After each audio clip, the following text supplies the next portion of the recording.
Alright, so here is the gate operator that I built. So right here you got the August smart lock.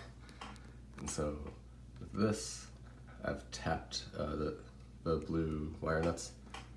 I've tapped the battery inputs and just hardwired it to a variable voltage transformer right here and set it to 6 volts because there's 4 AA's.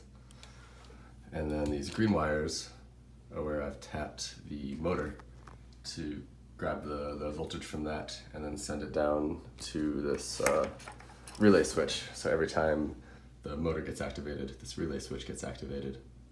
And so the motor activates 4 times every time you unlock the lock, and that the 4 times brings it all the way back to the locked position. So it activates the relay switch, which then opens up this line right here. And then this line goes into my Arduino microcontroller. And so I have it go into the input of the microcontroller.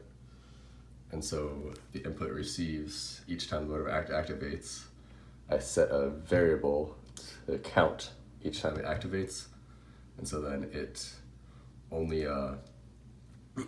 only sends an output the first time it activates, and then it just stays silent for the rest of it, and then resets the variable back to 0.